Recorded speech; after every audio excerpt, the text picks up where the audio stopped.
What's up guys, Ron Purdy here from Techno Buffalo, and a couple of months ago we did a video called Transport Tech. We covered 3 alternative ways to get around, whether it be the boosted board, the Urbi, or the specialized electric bike. Today we're back with part 2 of that series, 3 other alternative ways to get around that come in at different price points, different budgets, and we want to see whether they are any good or not. Let's go ahead and get started. This last year, hoverboards became all the rage, and for a lot of us, it was a reminder of what Segway originally made, the whole Paul Blart Mall Cop style standing Segway. Now Segway is jumping into that hoverboard market with this sort of hybrid product called the Mini Pro. It's very similar to your standard hoverboard, however it has a stick in the middle that goes in between your legs that you allow to maneuver side to side. The wheels are a little bit bigger, and as a whole, the whole thing is a bit more stable, a little bit slower. The trade-offs that we really recognize were the hoverboards are a little more fun, a little faster, a little riskier compared to the Segway Mini Pro. It really boils down to the question of how thrill-seeking are you. Also, some of the hoverboards have a history of blowing up. The Segway Mini Pro does not. So if you're willing to explode, go fast, and fall, the hoverboards are perfect for you. But if you're interested in shying away from these things, much like I am, the Segway Mini Pro is going to be a great alternative. Another cool little feature with the Segway Mini Pro is the app that allows you to wirelessly control the Mini Pro without having anybody on it. I don't know how useful this is, but it's definitely a cool party trick.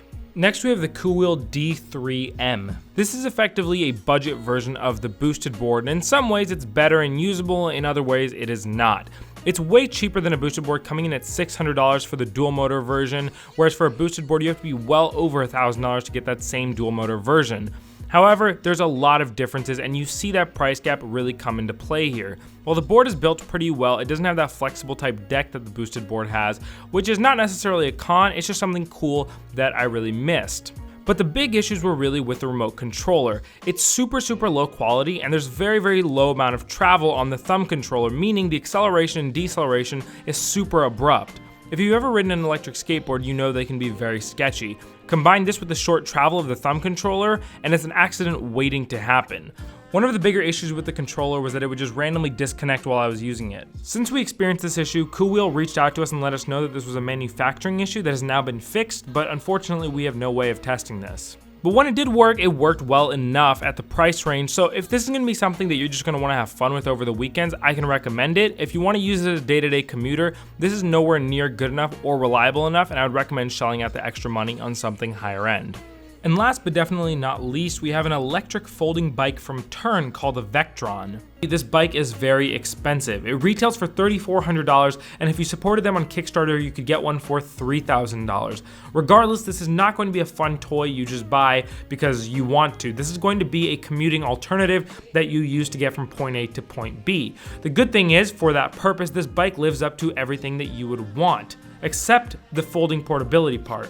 I want to make it clear that while it does fold up in under 10 seconds as advertised, it is 48.1 pounds. By no means are you going to be carrying this thing around quickly and easily. It's definitely a heavy piece of machinery. It's up to you whether or not you're willing to put up with the weight. For me, I'd much rather have a lighter standard folding bike that I pedal myself.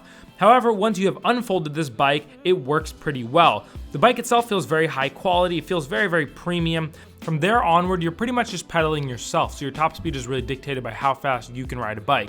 If you're Lance Armstrong, it's going to be a lot faster than what I got. It has a range between 30 to 80 miles of distance, which is very good. You can go very long distances. I'm not sure who's going 80 miles on their bike in one trip, but if you are, props to you. A feature that Tern is very proud of is that this is the first Bosch-powered electric bike, meaning you can walk into any Bosch store and pick up a replaceable battery that will fit immediately and you'll be on your merry way. I thought this meant you could carry around a spare battery in your backpack for extra range or whatever reason. I don't know why you would need an extra battery with 80 miles of range, but if you did, I thought that would be a really cool way to carry one around. However, I come to find out that the batteries are insanely expensive, somewhere between $600 to $900 depending on the capacity, or more if you're going to be going for a bigger capacity battery. So battery replacements on here are going to be once the battery dies, but we were also told the components of the bike would wear down before the battery wears down, which is obviously a very good sign because the components feel very solid and very high quality. Just know that if you're willing to deal with the weight of this folding electric bike, it's a great travel and transport alternative. And so that's pretty much it for this video, guys. Those are 3 alternative tech transport methods using electricity. Let us know what you guys think in the comments down below. Do you like any of them? Would you get any of these 3? And do you like this series? If you want to see more from us, give us a thumbs up and we'll see you guys in the next one. Thank you so much for watching.